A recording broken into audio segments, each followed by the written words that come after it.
Tres. Hola, hola, buenos días, tardes, noches, madrugadas, no sé a la hora que nos estén viendo.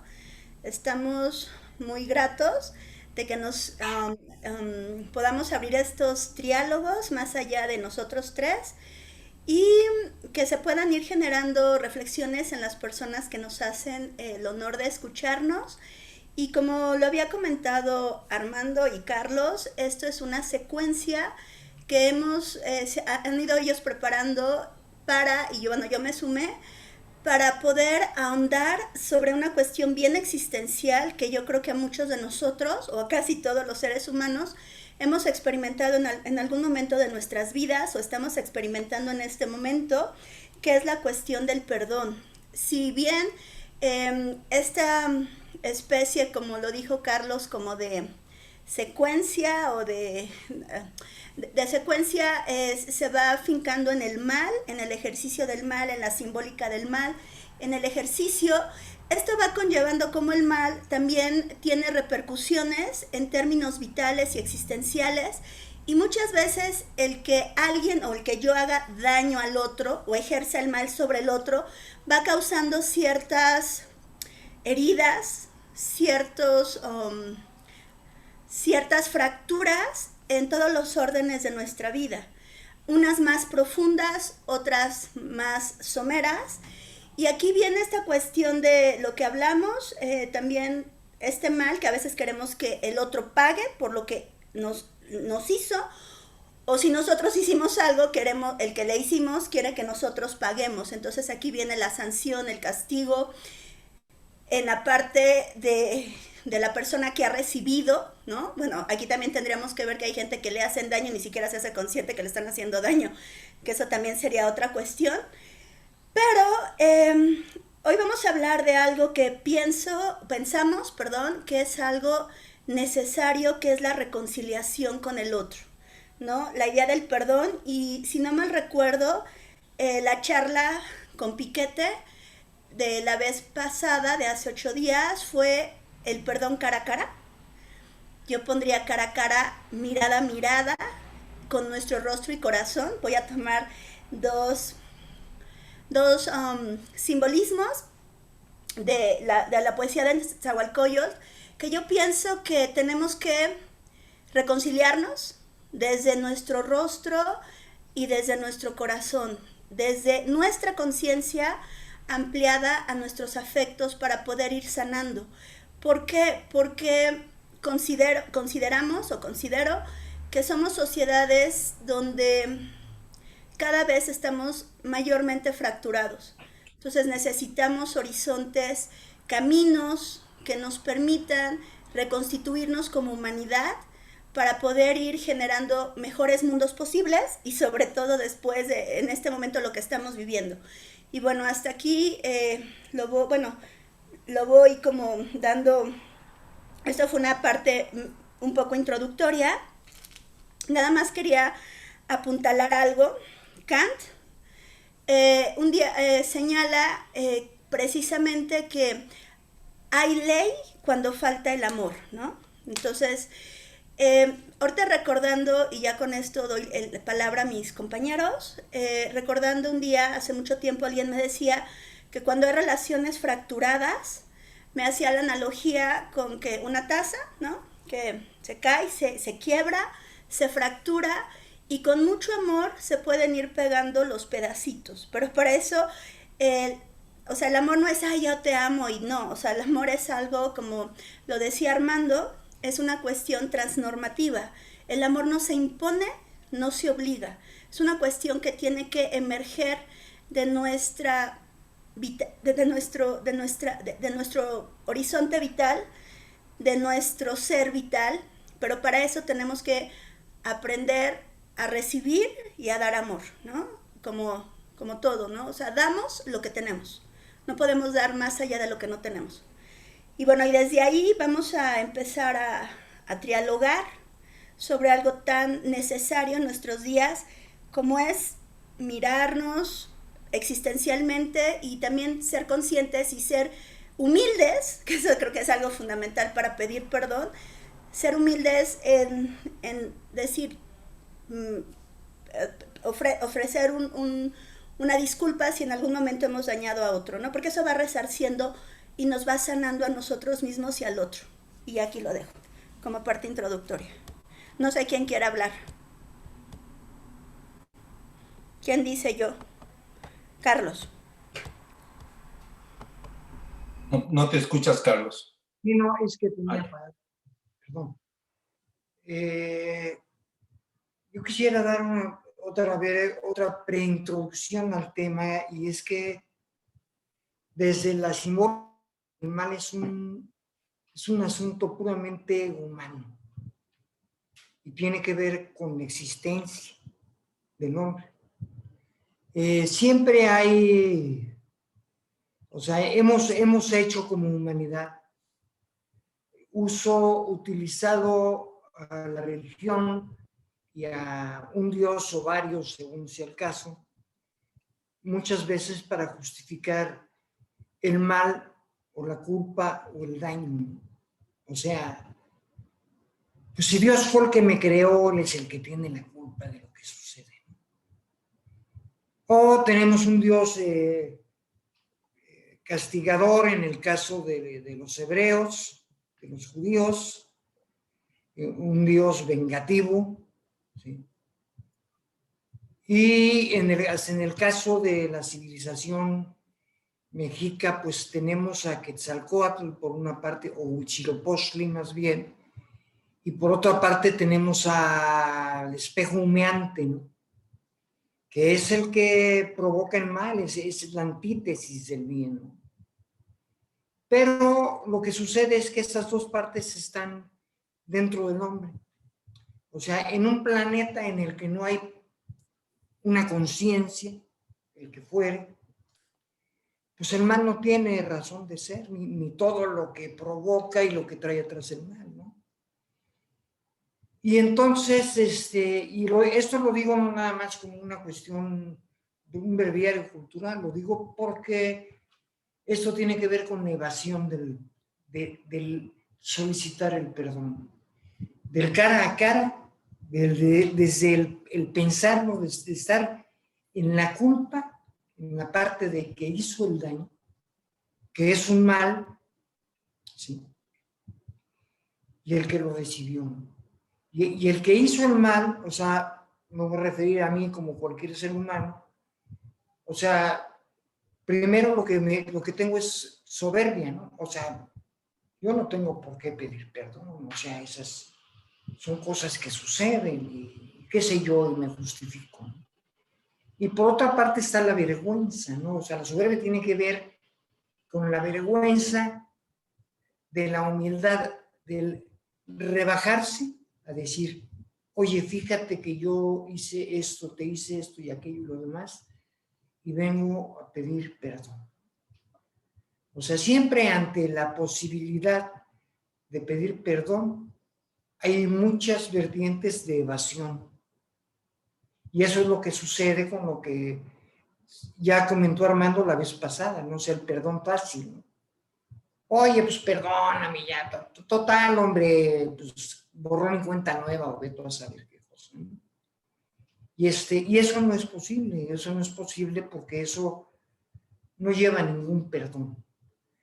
O sea, para que yo, o sea, se mencionaban, o no sé si fue antes, las dos, el eje de las X, el eje de la Y, vertical y horizontal, en el que arriba haya alguien que va a otorgar el perdón en el eje de las X y abajo está el que va a solicitar. Y en el eje de las Y está la horizontal en el que se encuentran el ofensor y el ofendido para tener ese encuentro, ¿no? Ese encuentro que puede no ser fácil, que es para empezar, lo mínimo, si no es que doloroso, es por lo menos incómodo para los dos, yo creo, ¿no? Y eso es realmente importante. El perdón conlleva una serie de condicionantes o características, como se le quiere llamar, ¿no? O sea, estamos, o sea, para los que hayan sido o sean católicos, pues está desde el presentarse con el confesor, el Ave María Purísima, la confesión de la ofensa, no la voy a llamar pecado, la contrición o arrepentimiento del pecado, y la penitencia, que es una restitución. ¿Sí? Este es en el caso, digamos, de Dios, ¿no? Pero esos pasos se siguen también, y varios otros, en el caso del día al día y del tú y yo. ¿Sí?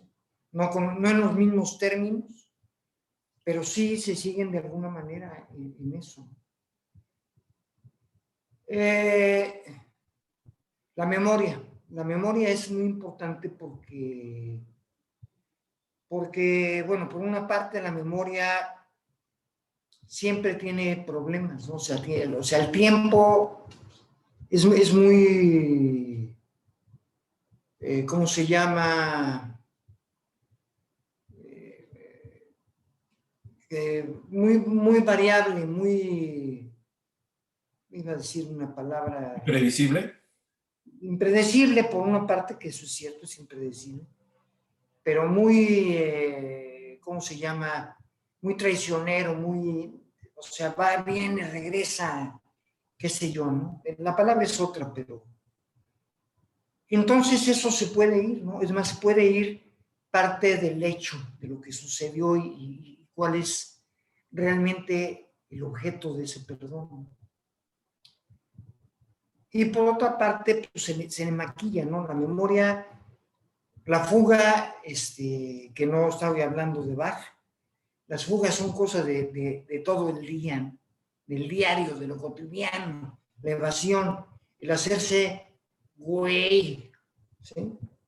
O sea, el hacerse güey es una condición sine qua non para el ser humano, y en el caso pues de nuestro país, de México, pues uy, es recurridísimo, ¿no?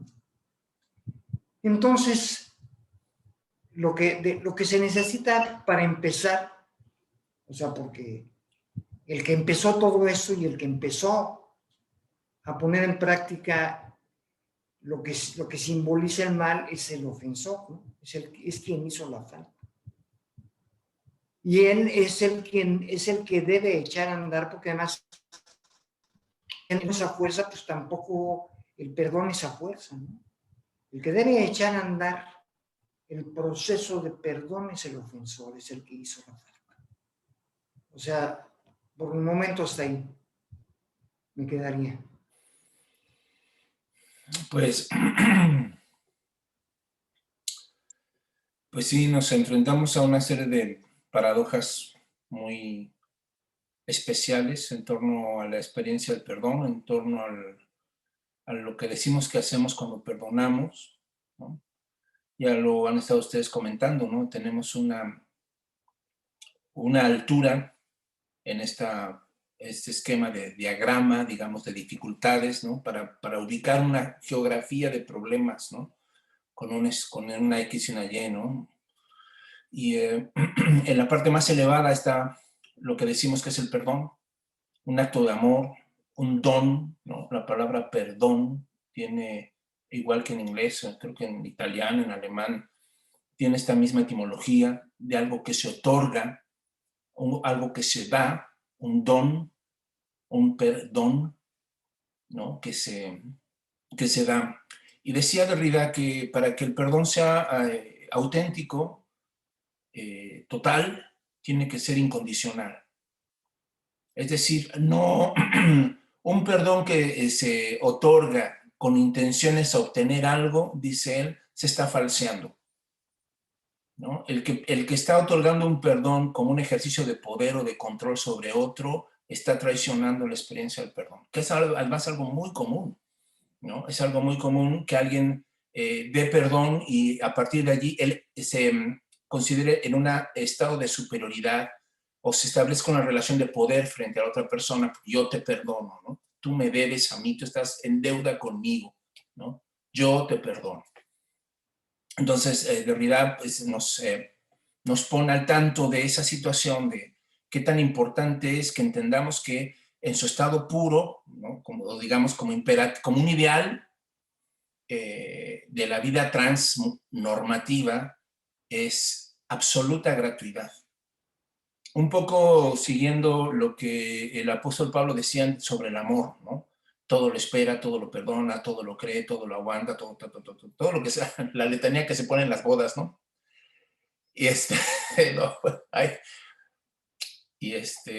y bueno, así de alto, pues, a ese nivel, es el famoso 70 veces 7 de los evangelios, ¿no? Esa hipérbole, ¿no? ¿Y cuántas veces debo perdonar a mi hermano? Y dice el evangelio, 70 veces 7, o sea, todas, ¿no? Entonces, digamos, exageraciones, lo que están mostrando es el nivel, la altura, la dimensión tan, digamos, radical de este don, que es perdonar a otra persona, ¿no? Y por el otro lado tenemos, y ese es como, digamos, un eje de que constantemente lo tenemos que mantener si no queremos caer en respuestas fáciles, está el eje de la culpa y de cómo el culpable y nuestra vida moral constantemente dicen, tú no puedes evadirte como sujeto de lo que has hecho.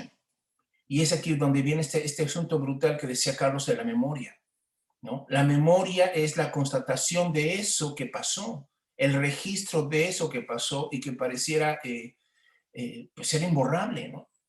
Entonces decían que algunos, que Yankelevich creo que fue este filósofo que decía que teníamos frente al pasado como dos actitudes contrapuestas muy curiosas, ¿no? Una era la nostalgia, en este anhelo de que ese pasado regrese, de no perderlo, ¿no? De quererlo mantener y vivir con la nostalgia de eso que ya se fue, pero que quisiéramos que no se fuera, que quisiéramos actualizar de alguna manera.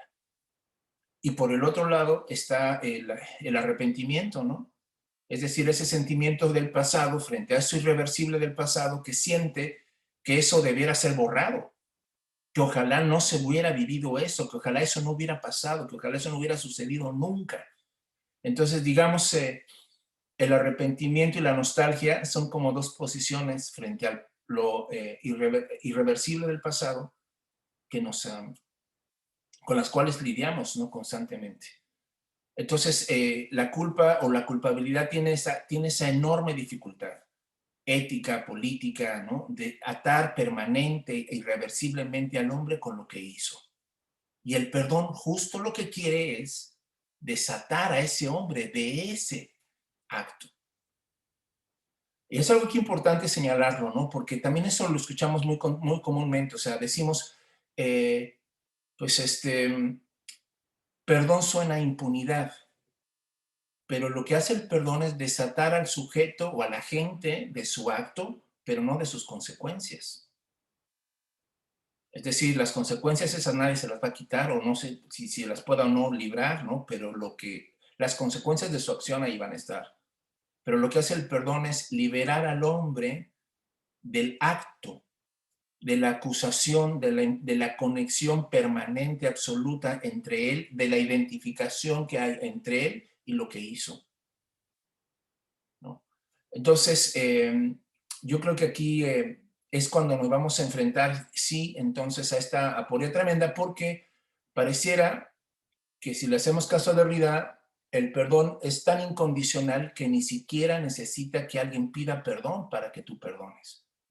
O sea, es algo tan gratuito que pareciera que no es necesario que el otro te pida perdón y tú tengas que perdonarlo aunque no te pidan perdón. Pero por el otro lado está el asunto de, y esto es algo muy, muy delicado porque yo veo que la mayoría de las personas que promueven el autoperdón o que la víctima se autoperdone o se autolibere, no dejan de lado una experiencia muy cañona y es el hecho de que aún las personas culpables de haber hecho tal o cual cosa siguen teniendo la posibilidad de cambiar su vida y de volver a empezar.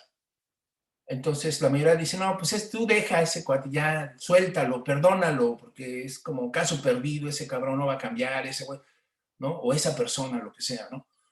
Y yo veo aquí que se abre un asunto muy interesante porque un primer choque, porque pareciera que aunque el perdón es incondicional, darle la oportunidad al otro de que se arrepienta y él pida perdón es éticamente superior. No sé si me estoy explicando. Es decir, me parece mucho más importante antes que una persona dé un perdón incondicional que el otro, que el culpable tenga la oportunidad de pedir perdón. Es decir, que tenga la chance de elaborar su culpa, pues. Que tenga la chance de reflexionar sobre lo que hizo y ser confrontado sobre lo que hizo, ¿no? Y esa es una oportunidad que muchos desaprovechamos, ¿no?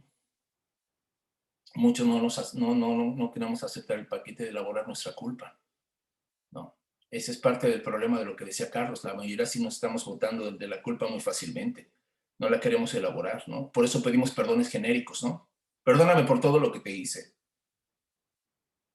No, pero pues dicen ahí, pues ahí no hay perdón, cabrón.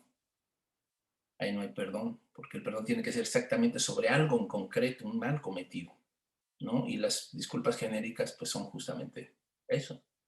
No sé cómo ven ustedes, o Miriam. Sí, considero que lo que han planteado es bastante complejo y tiene que irse como analizando de diferentes capas, y voy a empezar con bueno, desde lo que yo voy entendiendo, porque son tantas, es como tantas ideas que es muy, muy complejo. Voy a empezar con lo que Carlos planteaba, esta cuestión como más metafísica, que no lo dijo en esos términos, pero yo lo leo desde esa parte, y cuando también Armando estaba hablando y conecté ambos de sus pensamientos, me acordé en el momento que Jesucristo muere en la cruz, voltea y dice, Padre, perdónalos porque no saben lo que hacen, ¿no? Entonces, uno de los, como ya lo he dicho varias veces, uno de estos, la religión judeocristiana es como un fundamento inherente a la construcción del pensamiento occidental, ¿no? Entonces se va partiendo de que la religión judeocristiana parte de, bueno, más cristiana, porque no judía, porque ellos no creen en el Mesías. Entonces, esta cuestión de Mesías, que tiene que ver como la esperanza, su fundamento se centra en la culpa. Y en el acto de matar al otro como chivo expiatorio, que Carlos lo ha dicho en otras ocasiones, es el chivo expiatorio el que tiene que cargar con el mal, que para eso vino a ofrendar su mundo, ¿no? Perdón, su vida. Y entonces ya se nos perdonaron los pecados, que este es uno de los planteamientos precisamente de San Agustín, que él habla sobre la falta, y entonces la falta se constituye como un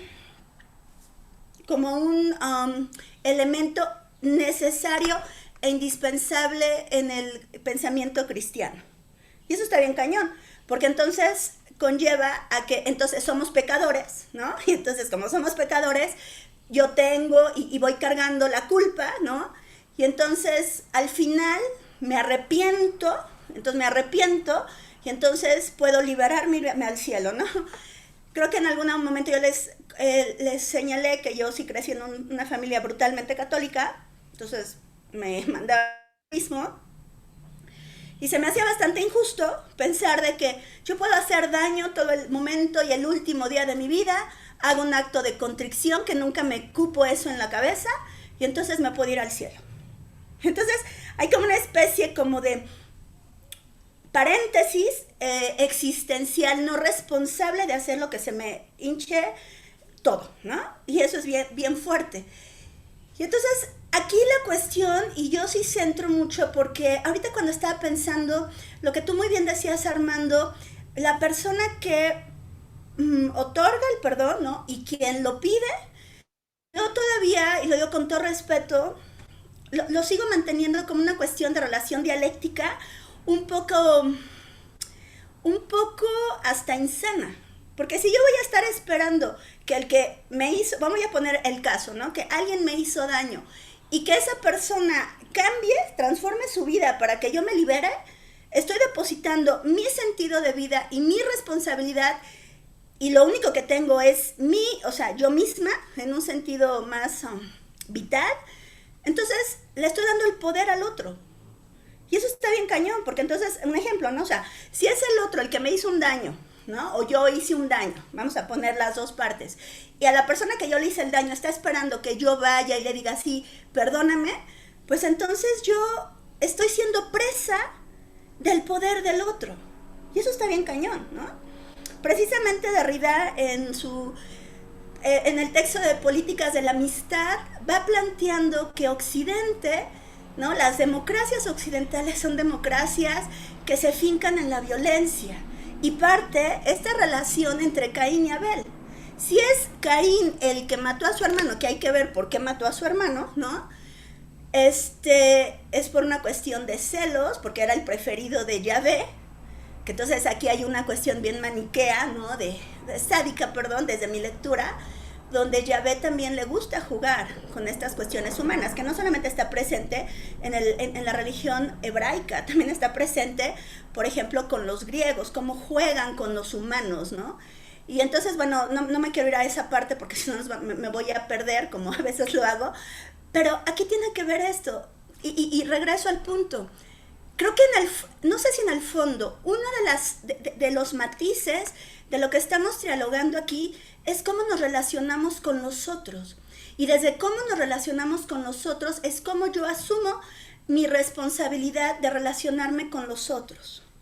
Entonces, yo creo, y lo dije la vez pasada, que nadie salimos pulcros, porque todos ejercemos de formas no conscientes, inconscientes o conscientes, dañar al otro. Y eso es una relación con nosotros mismos. Y regreso, lo que damos es lo que tenemos.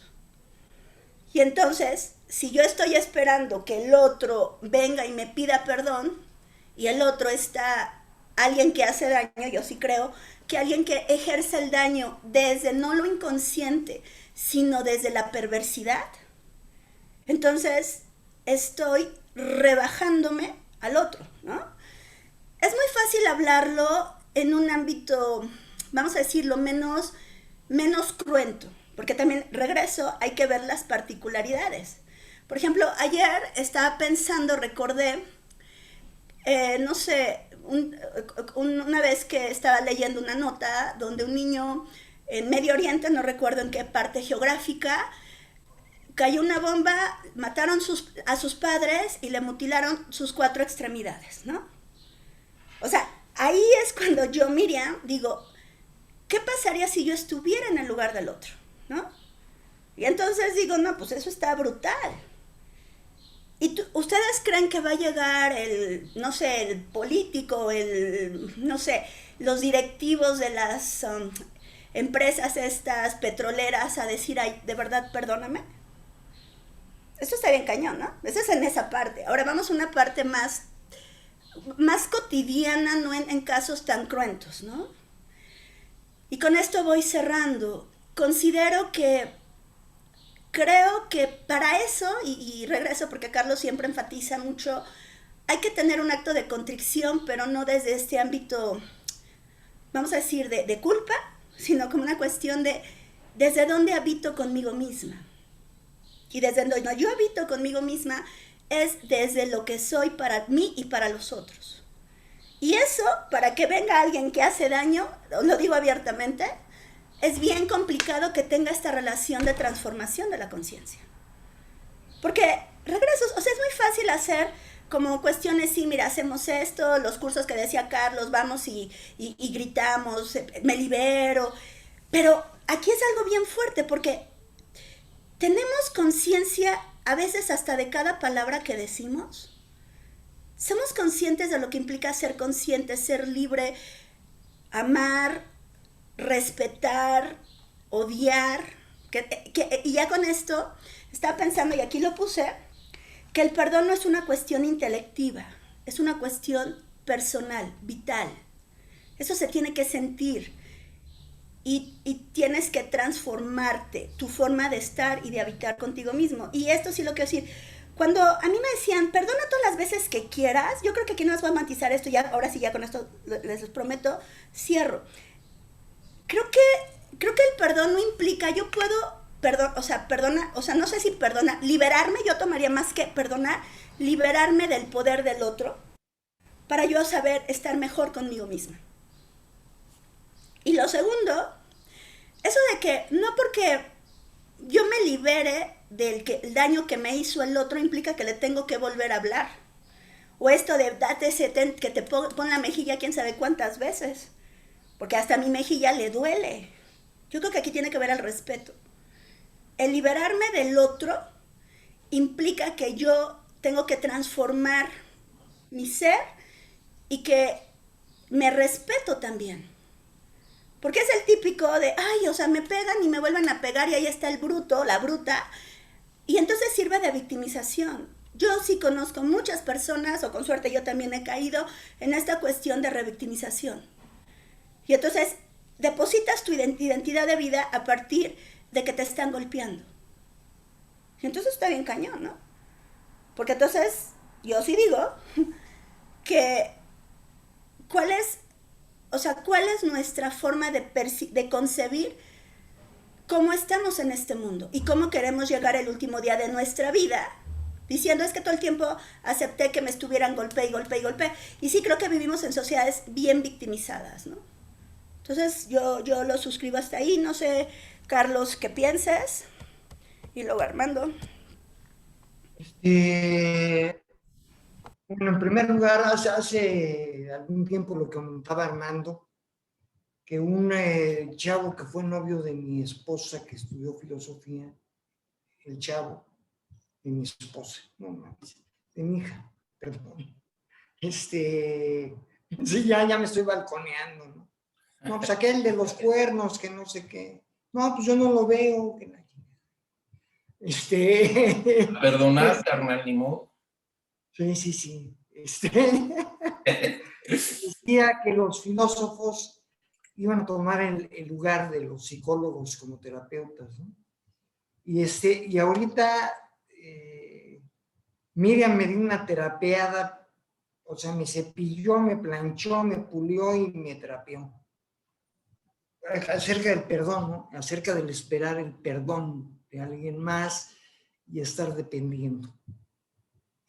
Por otra parte, bueno, ya yendo al tema, dejando las cosas personales,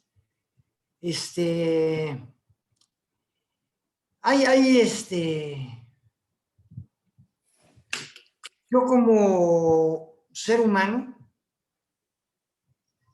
yo lo digo una vez más, yo fui adicto a una religión, ya no lo soy más, y ahora abrazo la doctrina existencialista, que no es una doctrina, pero... Entonces yo lo que pienso es que, o lo que creo es que yo soy responsable de mí, sí. Y por esto que estaba diciendo Miriam, o sea, yo soy responsable de mí y con ello, pues de mi vida, que es lo único que tengo al fin y al cabo, ¿no? Y entonces en mi vida y en mi existencia hay cosas que como ser humano me caracterizan. Y no es el ser rico o pobre o ser famoso ni estupideces así, sino el ser, o sea, y el estar en estas situaciones de las que estamos hablando, porque esa es la vida, al fin y al cabo. Sí. Entre situaciones límite, hasta la muerte, el dolor y lo demás, porque esa es la vida humana. Hasta la de la falta, el arrepentimiento, el solicitar o dar el perdón. Eso es lo que me hace humano. Todo lo demás es accesorio. Claro, yo tengo un cuerpo, yo necesito darle de comer, necesito vestirlo en caso de que haga frío o qué sé yo, ¿no? Pero sin hacer a un lado el cuerpo, porque el cuerpo soy yo, ¿sí? O sea, no solo ver el aspecto ético, moral o psicológico del caso, yo tengo que tener una conciencia. Yo siempre hablo de la conciencia porque yo he luchado varios años por eso. Pero esa conciencia no está sola, no funciona por sí misma. La conciencia es un gran paso. El que yo me dé cuenta, lo que decía ahorita Miriam, soy consciente de lo que digo, porque eso es ser responsable de mis actos, de lo que hago, por mínimo que sea, soy consciente y acto seguido, ¿qué hago con esa conciencia? O sea, esa conciencia a lo que me lleva es a repetir ciertas conductas o a modificarlas. Y este es el caso de la falta y del perdón. ¿Sí? Si yo tengo conciencia de la falta, yo voy a hacer un camino modificatorio interior, ¿sí?, que me va a llevar a una cuestión exterior que me va a modificar tanto a mí como al que lo solicito. ¿Sí? Otorgue el perdón o no. Eso es independiente. Claro, las modificaciones son diferentes si se otorga o no el perdón, pero hay modificaciones. Y eso es lo que es mi vida. O sea, a mí me encanta el conocimiento, pero ni siquiera el conocimiento me caracteriza como hombre, porque hay muchos animales que tienen conocimiento y muchas otras cosas que tienen. Ayer me dio por ver un documental que se llama Mi maestro el pulpo, ¿no? Y te das cuenta de la inteligencia de otras criaturas. A mí no me gusta llamarlos animales, aunque existen clasificados, de otras criaturas a las que de la misma manera que el europeo negó al otro, nosotros todos negamos a los animales y a las plantas, ¿no? Entonces, yo no soy el único ser o animal en este mundo que se caracteriza por tener conocimiento. Pero sí puedo ser eso, tampoco lo sé. Uno de los únicos que se pueda caracterizar por esa conciencia y esa modificación de la conciencia y ese saber cuál es el camino de mi existencia y cuál puede ser el fin. Para mí, yo estoy tratando y he tratado de adaptar que el sentido de la vida es la vida misma.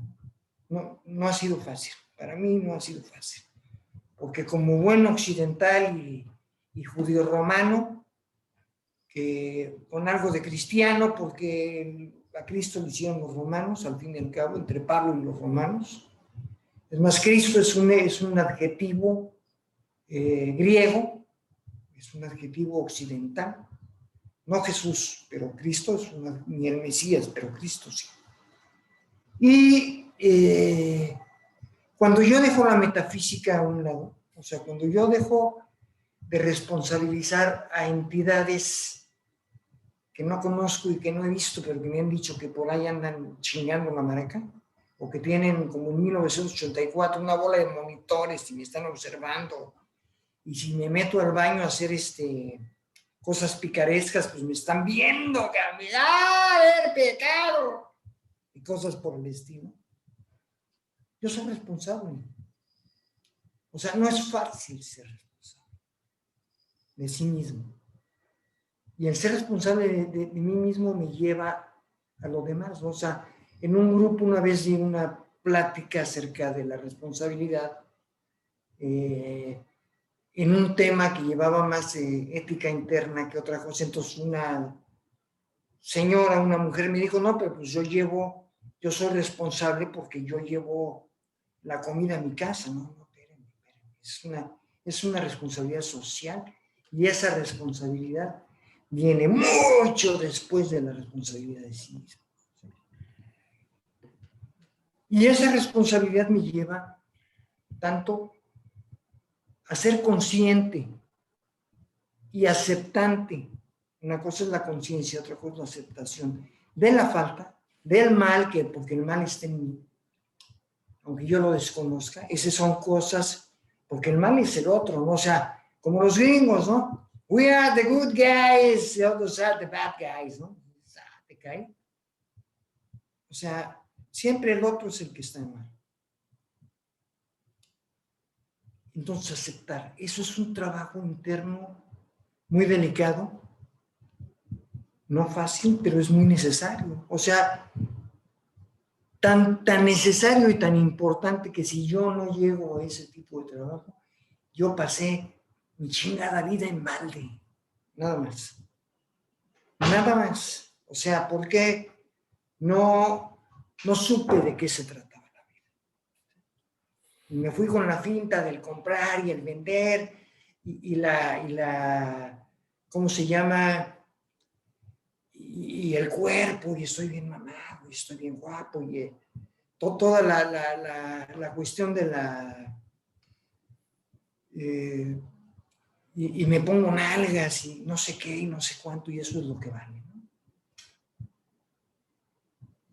Para que alguien que ni conozco ni sé, y no estoy hablando del vecino ni de la vecina, sino de unos hijos de su fregada madre que me están viendo, se hagan ricos, ¿sí? O sea, y además no voy a quedar bien con ellos ni con nosotros, ¿sí? Ni con mis vecinos. O sea, el que importa en principio soy yo. Es una cuestión egoísta, pero yo en principio. A partir de que yo importo y de que yo me doy cuenta, como decía Miriam hace ratito, yo estoy dejando, y eso fue lo que me sucedió a mí, y lo acabo de hacer consciente, lo digo, en la cuestión de que alguien me tiene que pedir perdón, estoy dejando mi fregada vida, ¿no? Porque es una amistad de 60 años, ¿no? Y entonces, pues al carajo, ¿no? El Señor no quiere, pues yo ¿por qué voy a depender de eso? ¿Sí? ¿Por qué voy a desgastar mi vida en estupideces? Porque al fin y al cabo es un reconocimiento, ¿no? El perdón difícil, tanto solicitarlo como darlo, es una cuestión dolorosa para ambas partes, vergonzosa para el que lo pide. Es más, el hecho, ¿sí?, de rebajarse a pedir perdón, que no es rebajarse, es tener huevos, ¿sí?, de pedir perdón. Y para el otro, el recordar el daño y el volver a enfrentarlo de alguna manera, que muchas veces es muy difícil. Ahora, en el caso del chivo expiatorio, como el linchamiento, como las guerras, es bien fácil porque, pues, ¿quién va a dar el perdón, no? Dentro del libro que estoy escribiendo estoy metiendo un fragmento de una entrevista que le hicieron a este muchacho, al primero que tiró la bomba atómica en el B-52 sobre Hiroshima, ¿no? Y el cuate, pues, quedó imbécil. Lo estoy diciendo de veras. O sea, no. O sea, que lo haya sido por tirarla y otra que haya quedado así es otra cosa. Y en la entrevista que le hacen, pues el cuate no sabe ni qué pasa, ¿no? Y él simplemente es como los que ejercían las fregaderas en los campos de concentración, son los operarios del mal, ¿sí? Pero hay otros arriba que son los responsables de que haya tirado la bomba, que no les importa porque además pues somos muchos. Entonces la falta se diluye. O sea, con eso cuentan ellos. Y eso no es cierto. No hay tal dilución de la falta. Ni hay tal olvido. No, hombre, a la gente se le va a olvidar. No se le va a olvidar. Ni perdón, ni olvido. Armando, por favor. Pues yo creo que todos hemos percatado que hay, tanto para la víctima, tanto para aquel que necesita esclarecer esa situación del daño que se le hizo, que vivió, como la otra persona, tienen los riesgos de la simulación, de perderse, ¿no?, en cualquiera de estas dos posiciones. Miriam también hace un rato mencionaba el asunto de cómo una persona puede victimizarse a tal grado que ni todos los perdones de la otra persona, ni todas las restituciones jamás le van a pagar lo que ella cree que le hicieron, ¿no? Dice, no, pues me sigues debiendo, y me seguirás debiendo, y me seguirás debiendo, y me seguirás debiendo, y no hay forma de que me pagues, ¿no? Y esta forma de victimización es, digamos, hasta pues un juego de poder también, lo que decíamos, ¿no? O sea, como si tuviera el hecho de haber sido víctima, ahora la coloca en una posición de superioridad y de control, ¿no? Entonces es una tremenda paradoja, ¿no? Que las personas que hemos sufrido algún daño de otra persona, debiéramos reflexionar sobre eso, ¿no? Hasta dónde es el ego de el ego herido, el que está queriendo tomar control y revancha y venganza, ¿no?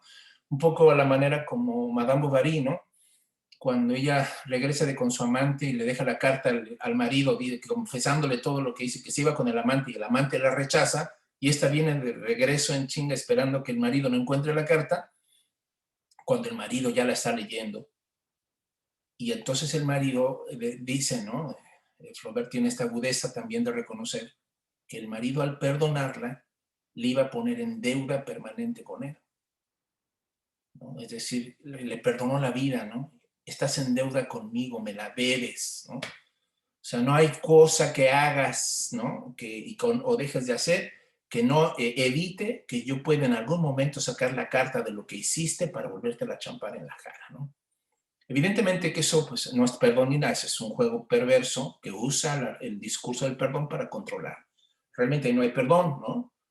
No hay ni siquiera por parte de la víctima el tremendo asunto tan complicado que es desistir de la ira, desistir de la venganza, desistir del dolor, ¿no? De recordar ¿no? Ese trauma de haber sido lastimado por otra persona o defraudado o engañado, ¿no? Entonces, decíamos, usualmente nosotros nos ponemos más a la defensiva en la persona, en la figura del culpable, ¿no? Ahorita, Miriam con cierta ironía, ¿no? Mencionaba que es muy difícil que una persona que se pasó de listo, deliberada y conscientemente pida perdón, que la inmensa mayoría de patanes en este mundo no lo hacen, ¿no? Es decir, siempre la figura del victimario tiende a ser más sospechosa. Tendemos hasta a pensar que hasta los arrepentimientos públicos son teatrales, que no son auténticos, ¿no? Como cuando un jefe de Estado o un líder religioso pide perdón en nombre de la iglesia o en nombre del gobierno por los crímenes cometidos. Y dice Derrida, pues eso es como una especie de teatralidad en la que a veces lo que hay es una intención política, digamos, por abajo del agua, ¿no? O es como aquel golpeador de mujeres que llega y pide perdón nuevamente porque quiere instaurar nuevamente su control y su dominio sobre la persona, ¿no? Y usa el arrepentimiento como una estrategia para volver a instalarse en ese lugar que él cree que le corresponde, ¿no? Entonces, de ambos lados, ¿no? Nos enfrentamos a esta serie de dificultades, ¿no? De cómo al que dice que perdona le queda grande la palabra. Es como si irónicamente dijéramos, ¿no? ¿Quién eres tú para perdonar? ¿Y tú quién eres, no? Para perdonar, ¿no? O al revés, ¿y quién eres tú para no perdonar? Entonces pareciera que ese verbo es de veras, tiene que colocarse, yo creo, y esto sería una especie como terapéutica, ¿no? Social, colectiva y hasta de cara a cara, que el verbo perdonar debe siempre mantenerse en un estado altísimo, ¿no? Con una valoración muy alta, porque de lo contrario lo empezamos a manipular y lo empezamos a hacer estrategia de control y de poder y de chantaje y de perdono pero no olvido, cabrón, ¿no? Y, o sea, y todas las maneras en las que usualmente lidiamos o manoseamos la palabra para más o menos resarcir nuestras broncas personales, pero decimos, pues ni hay ni arrepentimiento, ni cambian las cosas, y simplemente perdonar algo es volver a instaurar, como en el cuento sadomasoquista de Benedetti de Misamnesia, ¿no? Es cada vez que pides perdón es como amnesia, cabrón, ya se te olvidó lo que te hicieron, pero ya perdonaste, pero ya va a cambiar, pero ya no, pero ahora ya es otro, pero es que ya me dijo, ya está arrepentido, mira, me trajo flores, o cualquier cosa, o sea, ¿no? Entonces, si no se mantiene el alto nivel del concepto de perdón, a salvo de estas ambigüedades, de estos manoseos, de estos abusos, entonces sí corremos el riesgo de que la experiencia del perdón se pierda, ¿no? Entonces sí nos queda la única chance para mucha gente de vivir eternamente culpando o culpándose, o esperando siempre resarcir daños, o esperando siempre el castigo, ¿no? O el sufrimiento como una forma de penitencia, ¿no? Si es que el perdón no es posible. Pero el asunto está cuando ya en el cara a cara nos estamos enfrentando justamente a ese asunto de la elaboración de cada uno de estos, o sea, digamos, esta vertical que pareciera que vuelve, digamos, infinitamente distantes la culpabilidad del perdón, se va a juntar, se acercan en una horizontal de reciprocidades. Es allí donde hay un punto donde lo alto y lo bajo se conectan para entrar en contacto digamos, en la manera de resolver un conflicto, una herida. Ustedes han puesto, ¿no? Y pues todos tenemos memoria de heridas tremendas, de daños bestiales, ¿no?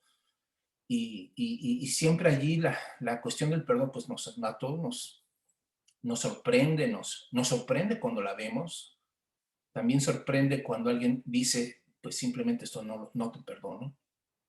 Sí, ya me pediste perdón, sí veo que eres sincero, pero no te perdono, ¿no? Y también ahí te quedas helado porque dices, pues tiene todo el derecho a decir no, aunque en eso vayan en juego muchas cosas, ¿no? Para él y para la otra persona.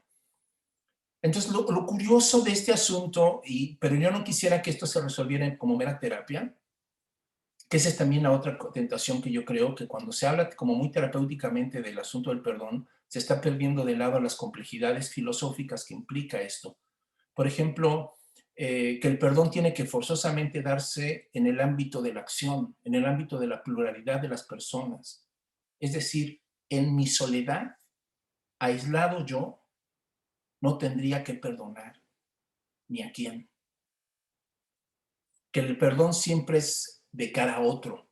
De suerte que el problema de decir yo me perdono a mí mismo, yo resuelvo este conflicto para mí conmigo, es una especie de suplantar o trasladar el tema filosófico del cara a cara con el otro a terapia. Yo creo que sí, una persona que ha sufrido y que no está esperando que le pidan perdón, pues necesariamente tendrá que elaborarlo, tendrá que trascenderlo de alguna forma, tendrá que lidiar con el sufrimiento, con la herida, pero eso no es perdonar, eso es terapia. Ese es un trabajo personal y valioso, importante, no digo que no, pero si digo que eso hace que el perdón se vuelva irrelevante o intrascendente o inexistente, es que no estoy entendiendo las cosas, ¿no? Por eso precisamente el perdón es tan cabrón, porque no, es muy difícil separarlo de lo intersubjetivo. El ámbito del perdón es la intersubjetividad, no es el mero yo conmigo mismo. Por eso la pregunta, ¿no? Si alguien se puede perdonar a sí mismo, siempre es complicada por eso, porque para hacerlo tendría yo que introyectar en mí mismo la naturaleza de un perdonado y un ofendido, de un agresor y de un agredido, como si estuvieran dentro de mí, como si yo pudiera meter al otro y decir te perdono, y soy yo, ¿no? ¿Y quién dice? Pues yo, ¿no? ¿Y quién le dice? Pues a otra parte de mí que es también yo, ¿no? Entonces, el hacer estos manejos, creo que además yo creo que es de lo más común en este mundo, ¿no? Porque es mucho más fácil decir, pues perdónate, cabrón, perdónate, que decir, ve y dile, cabrón, ve y pide perdón, ve y enfréntate, ve y da la cara de lo que hiciste, ¿no? Es evidentemente, dice el otro güey, pues mejor me miro al espejo y ya me digo, ya ves lo que hiciste, cabrón, échale ganas, ya no seas tonto, cabrón, y perdónate y trasciende, y no vivas con esa situación, ¿no? Y yo creo que esa es una de las formas, decía Carlos en esta sabia filosofía náhuatl del hacerse güey, ¿no? ¿Qué es eso? O sea, el cómo también prescindo de esa zona, en esa coordenada de intersubjetividades, ¿no? O sea, ¿cómo voy a librarme de ese problema? Sobre todo si yo soy el que tengo que pedir perdón. Porque pues es muy fácil que yo me coloque siempre como víctima y pues decían ustedes, ¿no? Pues está muy mal estar dependiendo de alguien para que me esté esperando a que me pida perdón, pero el problema no es ese, el problema es cuando tú estás del otro lado y tú eres el que tienes que pedir perdón. Ahí sí, pues entonces, pues tampoco, así como la víctima puede prescindir del victimario, pues el victimario también podría prescindir de la víctima, ¿no?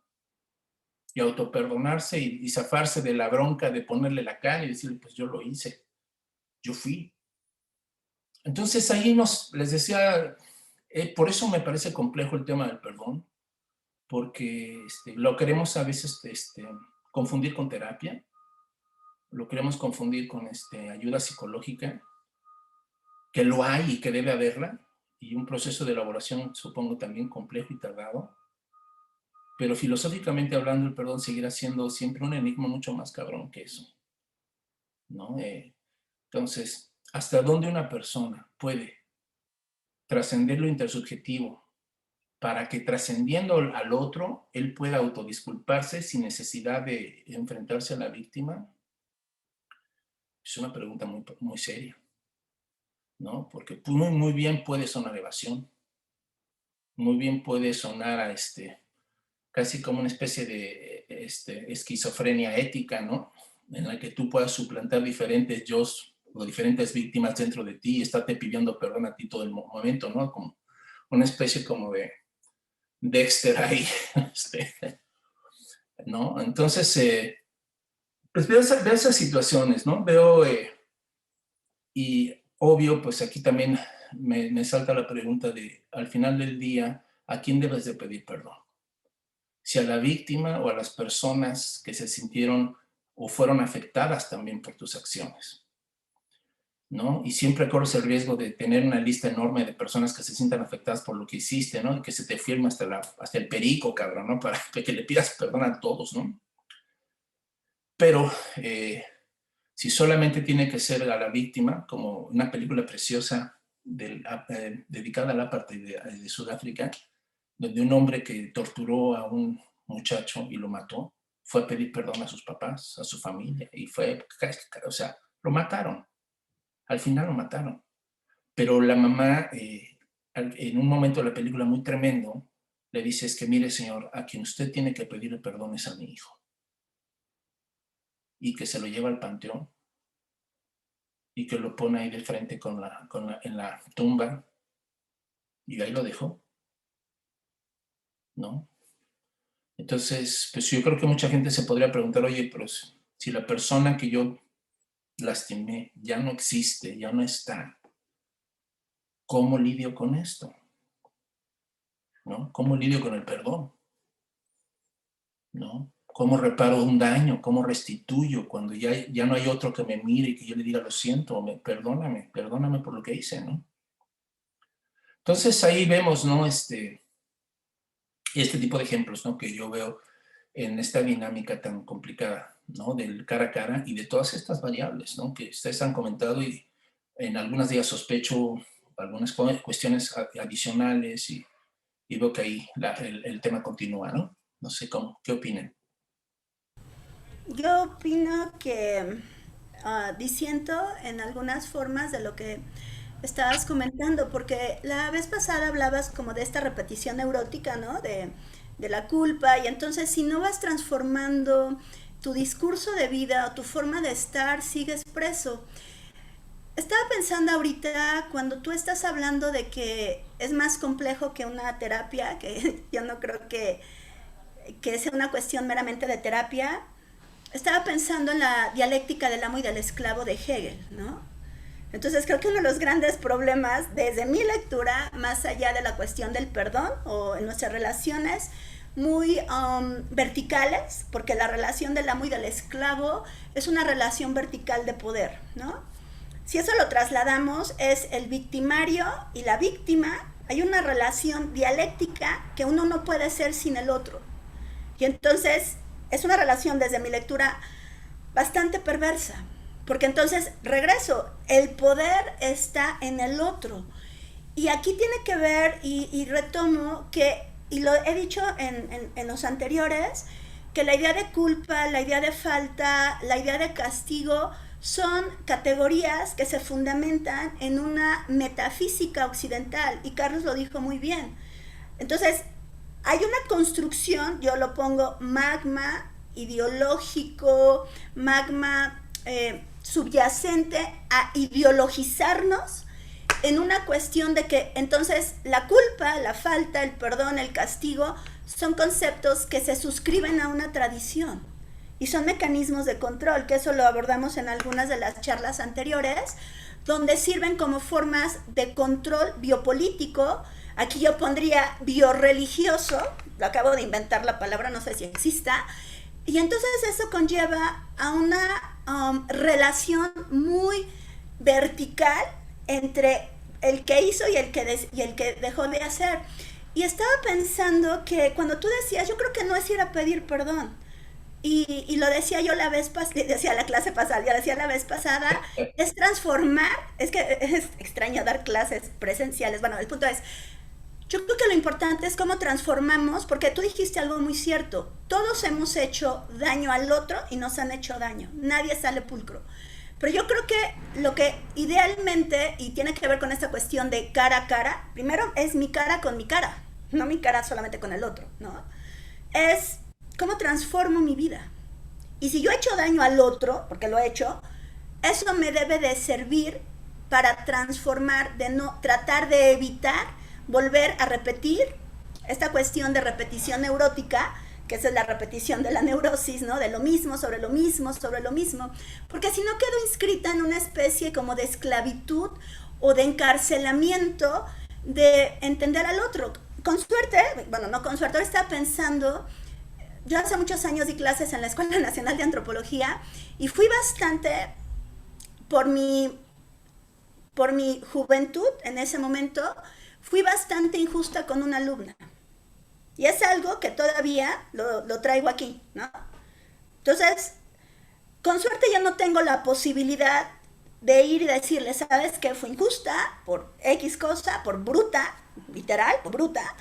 Y con suerte no puedo irle a pedir perdón. Pero, ¿qué es lo que eso me ayudó? A tratar de resarcir, no con ella, sino con otros, ¿no? Y eso es lo que yo creo que no puedes estar. Y si alguien no te quiere perdonar, sorry, o sea, no me quieres perdonar, pues ¿qué puedo hacer?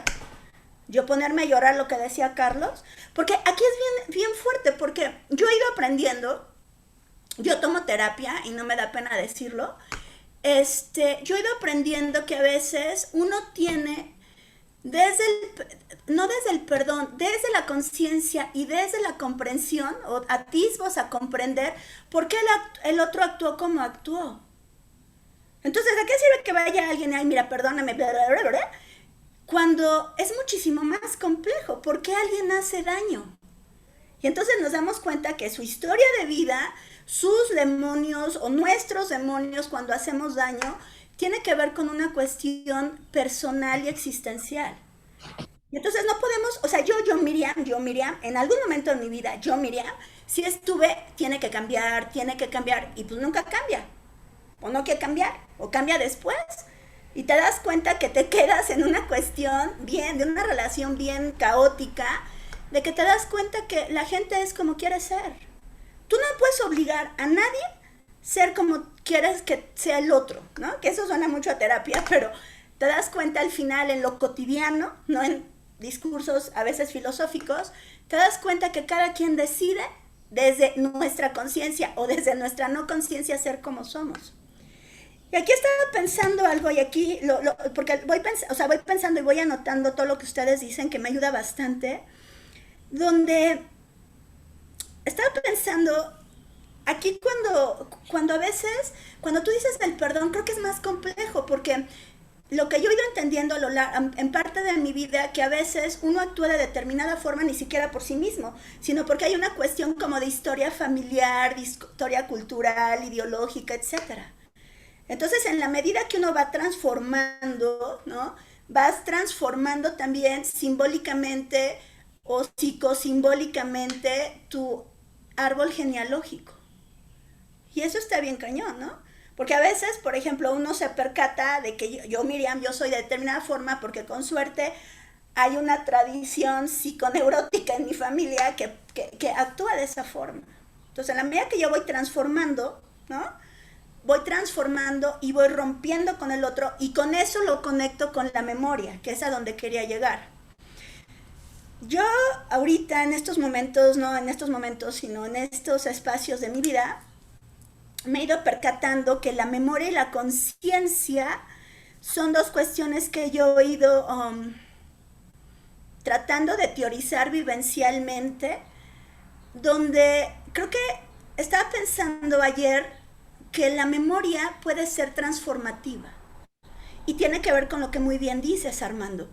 A veces en el perdón está la memoria y a veces si yo estoy pensando es que me hizo, me dijo, bla, bla, bla, y sigo, no salgo de esta cuestión transformativa.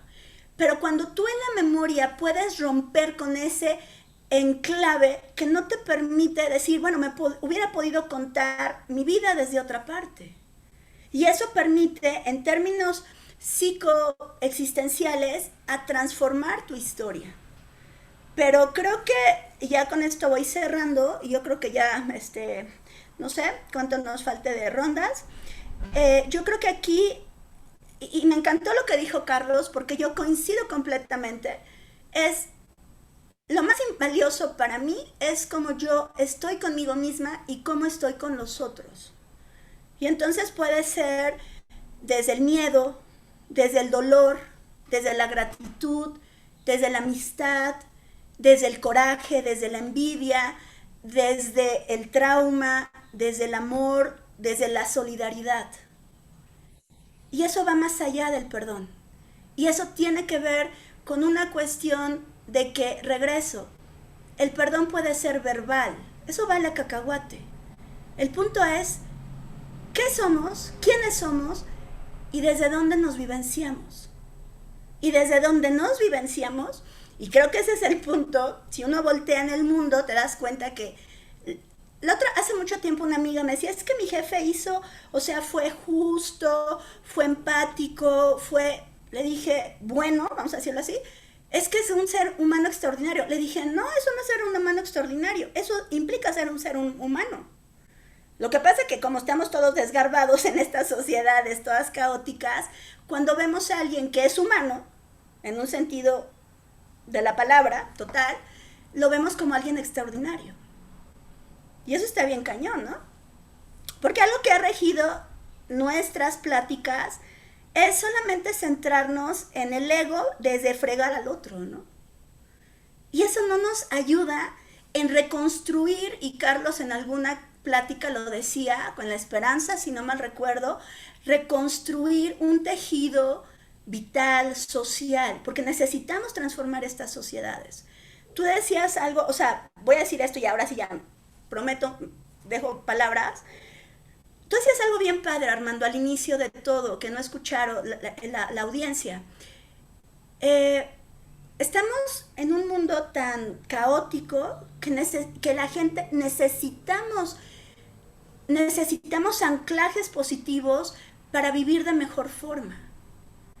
Y entonces hay un chorro de, ya sabes, ¿no? O sea, lo que a Carlos le choca y a mí también, pide y se te dará. Sí, yo sí creo que puedes pedir y puedes tener una intención, pero en la medida que vayas transformando tu vida, vas transformando lo externo. Y si no lo transformas, y si dejas que es el otro el que me tiene que redimir, o yo tengo que redimir al otro, eso está bien cañón, porque yo creo que aquí tiene que haber mucha humildad de las dos partes, porque ya con esto ahora sí cierro. Vamos, esta relación de el que pide perdón y el que lo recibe también es muy dicotómica y maniqueísta, porque a veces, estoy hablando no en casos cruentos, aclaro, pero a veces también no somos responsables de que nos pase lo que nos pasa, porque nos enganchamos a ciertas cosas. Y entonces le dejamos al otro la responsabilidad, es que él me hizo, y tú qué hiciste para aceptar o no aceptar, o tú qué hiciste también para que te hiciera. Y entonces es muchísimo más complejo, ¿no? Y bueno, no sé, creo que es la penúltima, o no sé, la última, o no sé cómo. Sí, posiblemente la última, pero bueno, esto tiene ahorita hablabas de la biorreligión, o biorreligiosidad más bien, yo lo vería de esa forma como poder. Pero, o sea, lo que sucede, o sea, y ahorita estabas hablando de otra forma de las constelaciones familiares, ¿no? Que de hecho se ve en psicología, no como constelaciones familiares, sino como consecuencias generacionales por ciertas situaciones, ¿no? Que pueden ser tanto psicológicas como de herencia de ADN, ¿no?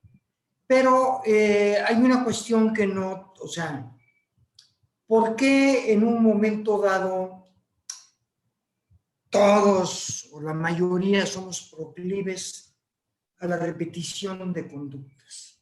Digo, hay muchas circunstancias, pero una de ellas es que el sistema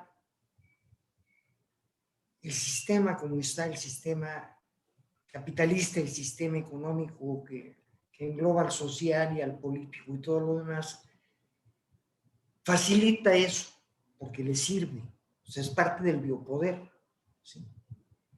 Porque lo facilita. Entonces, o sea, y de lo que estaba hablando ahorita Armando acerca de la víctima y el victimario y los chantajes, eso lo vemos en las relaciones, desde luego, entre países o no, pero en las relaciones íntimas, ya sea de pareja, ya sea de familia, eso es muy visto entre padres e hijos, ¿sí? El chantaje, ¿no? O sea, o chantajean, lo típico de la madre mexicana que te chantajea moralmente, como el hijo también que dice, es que tú me hiciste, sí, pero hijo, que no sé qué, no, pero tú me hiciste, o sea, yo tengo algo cercano en esos casos. Yo no pedí nacer, decíamos. Sí, yo no pedí nacer, o al revés también, es que yo te di la vida, dice la madre, ay, no. Y entonces nos metemos en un juego, ¿sí? Del cual, y lo decía, o sea, debemos romper ese encadenamiento, ¿no? O sea, ahorita lo decía Miriam, si no hay una transformación en mí, ¿cómo puedo transformar si es que tengo hijos o no? Aunque yo creo que ya la jodí, pero para romper esas situaciones, ¿no?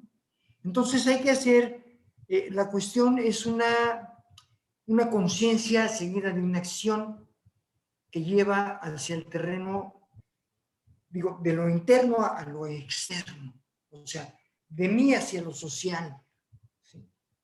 Y aquí va a ser al revés, aquí de lo social a lo político y a lo económico, ¿no? Porque yo no tengo una capacidad de influencia ni económica ni política como individuo, ¿sí? Yo necesito de la sociedad para hacerme escuchar. Y esa cuestión de la víctima y el perdón se pervierte, es muy fácil pervertirla porque además es parte de las ganancias secundarias que menciona la psicología, ¿no? O sea, si seguimos, a lo mejor no tenemos otro nexo, pero si seguimos chingándonos forever, pues ahí está la relación, ¿no?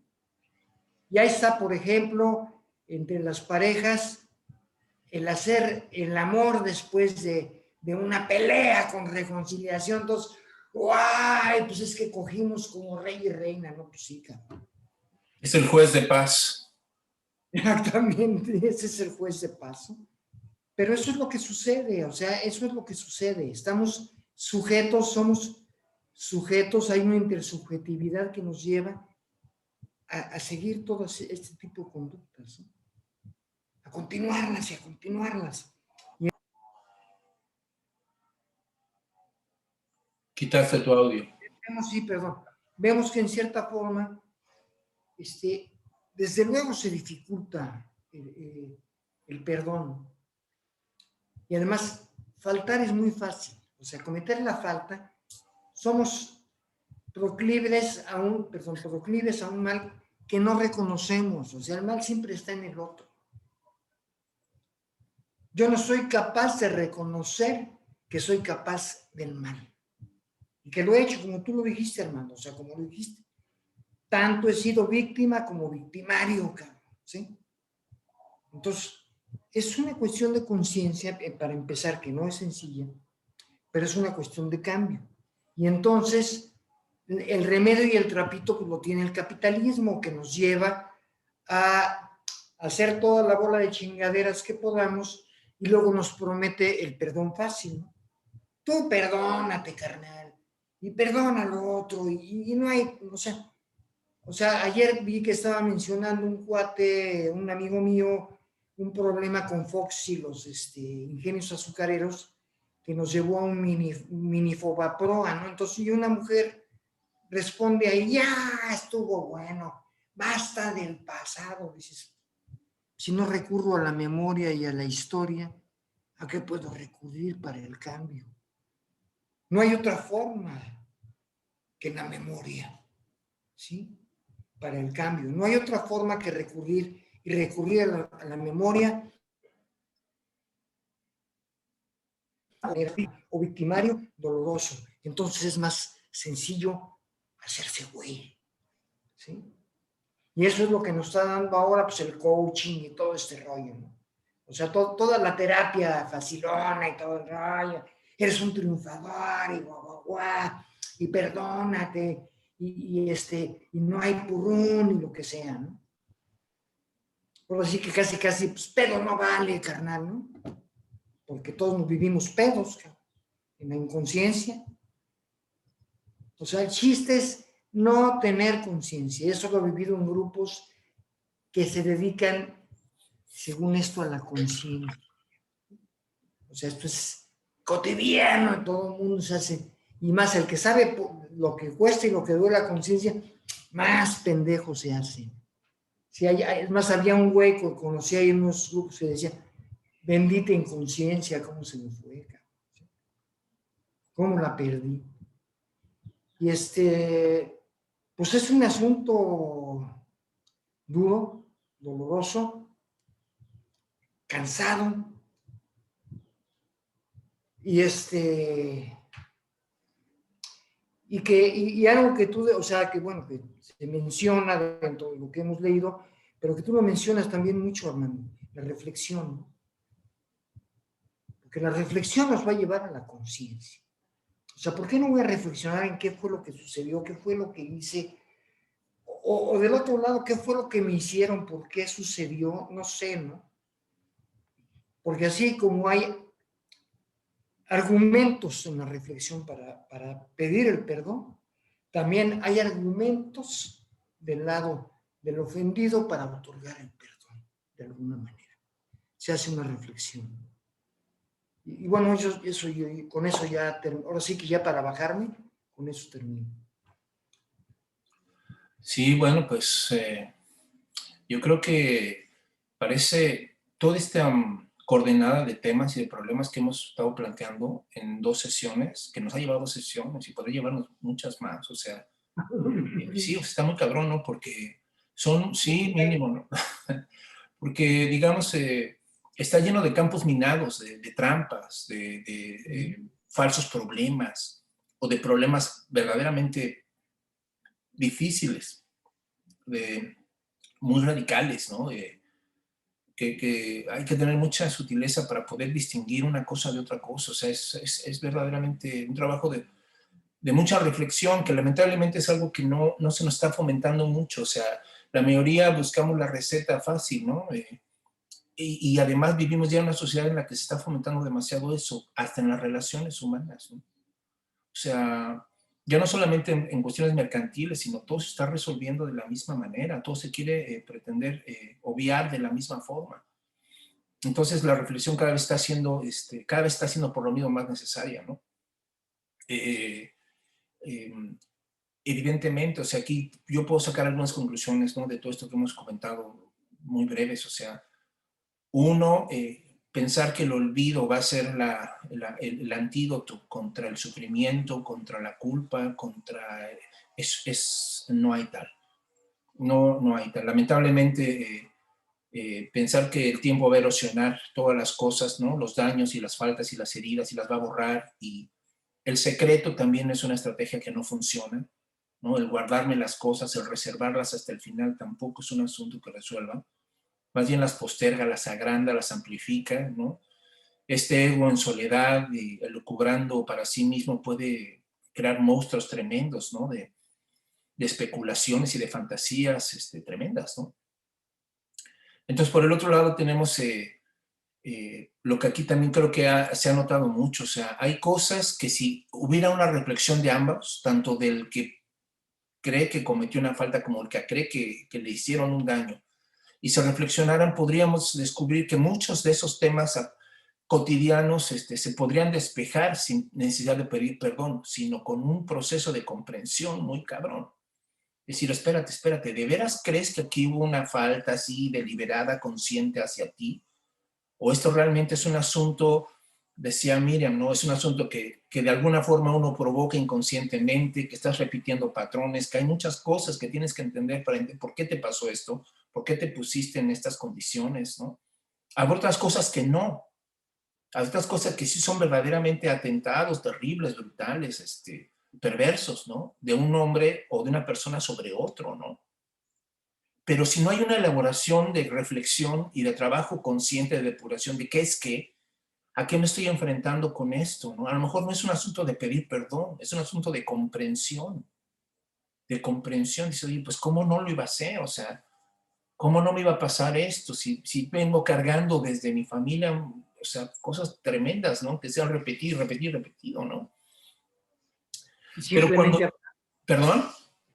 y simplemente hablando, o sea, comprendiéndolo y hablándolo se pueden arreglar, ¿no? Sí, o sea, hay cosas en las que, pero es que el asunto está en que le estamos temiendo mucho a reflexionar, le estamos temiendo mucho a hallar las cosas, a que pasen por la palabra, que pasen, ¿no? Al diálogo, a estas cosas. Y bueno, pues cuando realmente sí nos topamos con el asunto de un perdón y de una persona arrepentida, entonces ahí también nos estamos enfrentando, así digamos, al núcleo duro, ¿no? Dejando de lado todas estas variables, estas impurezas, todas estas situaciones ambiguas, ¿no? Y si nos enfrentamos de alguien que está consciente que hizo un daño, ¿no? A otra persona, y dices tú, es que la única chance que tiene esta persona que hemos cometido daños o afectado a otras personas, o es o pagar, decíamos, o el perdón. Es decir, decía Hannah Arendt, ¿no? La acción, que es el ámbito donde suceden estas cosas, en la acción, en la pluralidad de nuestras relaciones e interacciones con el mundo, con el que interactuamos, con las demás personas, es allí donde nos enfrentamos al asunto de que el perdón nos pueda liberar de algo que nuestra acción pareciera atarnos para siempre, ¿no? Y entonces decíamos, si la culpa ata, si nuestras acciones nos atan a lo que hicimos, el perdón desata. El perdón es un acto de liberación. El problema está en que la mayoría de nosotros lo estamos entendiendo o se ha entendido de tal forma que es como un permiso para volverlo a hacer, ¿no? Y no, o sea, el perdón tiene que mantener siempre su carácter único. Entonces yo me gustaría enfatizar mucho eso para los que nos están escuchando y no sé qué opinen las demás personas, ¿no? Pero el perdón debería ser no algo rutinario, no algo que se esté diciendo todos los días. El perdón tiene que ser algo de una conciencia tal y de una reflexión tan profunda que debería ser, digamos, ocasional. El perdón es una experiencia extraordinaria, no una experiencia manoseada en el día a día de pedir, pero perdón por lo mismo y otra vez perdóname, perdón. No, eso ya no es perdón, eso ya es otro pedo, eso ya es una dinámica, decía Miriam, de poder, ya es pura dialéctica, ¿no? Pero ya no es este asunto liberador, ¿no? De alguien que tiene la voluntad y el deseo de volver a empezar. Yo me imagino todas las personas que han pasado por la cárcel, todas las personas que han sufrido un chingo por cosas de estas, o que se siguen masoqueando, ¿no? O que se siguen golpeando con muchas cosas y decirlo nosotros, esta frase tan hermosa y tan enigmática y profunda, ¿no? Que decían que la palabra del perdón lo que hace es que reconozcamos que valemos más que nuestros actos, que hay un valor superior al hecho de que hayas cometido una falta tremenda o terrible a otra persona, y es que vales. Y resarcir ese valor debiera ser una de las funciones más importantes de la ética y de nuestra vida social, resarcir el valor de las personas. ¿no? Devolverles otra vez esa sensación de dignidad y de amor propio, ¿no? Que fuimos perdiendo al paso del tiempo, ¿no? Y que de este sistema se ha encargado de evaluarnos, a cosificarnos, a meternos en esta pinche dinámica perversa, ¿no? Pero si el perdón existe, entonces existe en la medida en que puede ser posible, de alguna manera, resarcir el valor de una persona, ¿no? Que de alguna forma se puede volver a empezar, ¿no? A mí me impresiona mucho cuando veo, ¿no?, estas noticias de personas que se matan por culpa, ¿no? Que la culpa los destruye a tal grado que no tienen chance de volver a vivir, que sienten que no merecen nada, que después de lo que cometieron no son indignos de todo y que están condenados a, ¿no? Y se la viven así y pareciera que todo les empieza a funcionar de esa manera, ¿no? Entonces, bueno, si aquí hablamos del perdón, también tiene que ver un poco, no solamente en el sentido de qué tanto bien a alguien que nos hizo daño, dar el perdón, qué tanto te libera, que supongo que sí, soltar, ¿no?, el odio, ¿no?, prescindir del odio hacia una persona, prescindir de estarlo persiguiendo, estarle mentando la madre todos los días, claro que te va a liberar, claro que tu energía la vas a canalizar de otra forma, claro que van a pasar muchas cosas, ¿no?, con la persona que pide, que da un perdón. Pero quiero enfatizar aquí más el asunto de que a ese otro, que los que la hemos regado alguna vez, los que tenemos un pendiente con otra persona, que sí es posible, aún en el caso de que la persona rechace nuestro perdón, como decíamos, ¿no?, que corremos ese riesgo, ¿no? Eso es algo que también tenemos aquí que reconocer. El hecho de que tú sientas arrepentimiento por algo que hiciste no quiere decir que la otra persona haya elaborado al mismo tiempo que tú el proceso para que cuando se encuentren, ¿no?, sea un asunto, ¿no? Pero a veces, es decir, cuando uno va a pedir perdón, pues uno se puede enfrentar a cualquier cosa, ¿no? A mí me sorprendió, y con esto les concluyo así, que han estado hablando de algunas experiencias. Yo me pasé, no voy a decir su nombre, pero en la universidad yo fui muy abusivo, muy ofensivo con una compañera de la universidad, ¿no? Mucho. Y yo dejé pasar esa situación hasta que al paso de los años me empezaba a rebotar y a rebotar y a rebotar el recuerdo, lo que decíamos, de lo que hicimos, como así como con la alumna ¿no?, de Miriam, ¿no? Y te viene el recuerdo, ¿no?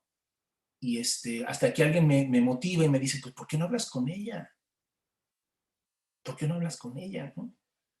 Y entonces, pues nos citamos, nos vamos a tomar un café después de varios años de no vernos, ¿eh? Y pues ella ni siquiera se imaginaba, o sea, cuál era la razón de mi visita, ¿no? De ese cafecito, ¿no? Y además ni siquiera sabe si lo están viendo con la misma gravedad, si se van a acordar o no se van a acordar. A lo mejor tú eres el que estás acá sufriendo bien cabrón, ella, ¿no? O no. El caso está en que cuando yo le digo, oye, pues mira, la verdad es que quiero pedirte perdón por esto que te hice, por esta forma en que te traté, por las cosas que te decía, por esto. Y entonces ella me dice algo muy caro, o sea, no me dijo te perdono, pero lo que me dijo fue, ¿no?, que yo le estaba dando que yo le estaba dando la muestra de que era posible que alguien pudiera cambiar su parecer respecto a algunas cosas, ¿no? Casi casi me dice, pues si tú te atreviste, ¿no?, a pedir perdón, vuelvo a creer en la humanidad, cabrón, ¿no? Porque es algo que, digamos, la gente, como decía, miren, la gente a veces no se cree, no se espera, no se imagina que esa persona algún día te quiera pedir perdón. Pues uno la tiene, ¿no?, encasillada en el ojete. Pues mira lo que hizo, es un cabrón, es un mendigo, ¿no? Y ahí las tenemos marcadas, ¿no? Porque es la única razón para seguirlo odiando es seguir pensando que sigue siendo eso, ¿no? O que él es eso que te hizo. Puede ser que esta persona sea mucho más que eso, pero uno lo encasilla por el dolor en eso que nos hizo. Y cuando alguien llega y te pide perdón, en este caso, ¿no? No, pues de repente la vida te sorprende y dice, ah, cabrón, pues lo que yo pensaba que no podía hacer, a veces es posible que sucedan, ¿no? Algunos cambios. Entonces, pues ojalá esto que comentamos aquí les haya hecho reflexionar y seguir pensando sobre todas estas dimensiones del perdón difícil, ¿no? Miriam, ya para cerrar. Sí, ya para concluir, nada más quisiera compartirles algo que yo escribí en mi único libro que tengo de autoría. Y tiene que ver con todo esto. Esta es la introducción. Dice, el conocimiento es una invitación, no se obliga, perdón, no se impone ni obliga, al igual que el amor. ¿Acaso la filosofía no es amor a la sabiduría? Amar a la vida es la búsqueda de su conocimiento. ¿Cómo aprender a amar la vida? La filosofía como amor a la sabiduría es el amor al conocimiento y por ende a la vida, por lo que el conocimiento idealmente se convierte en una invitación de transformación de la conciencia del sujeto para amar la vida. Simbólicamente es una transformación alquímica de la conciencia.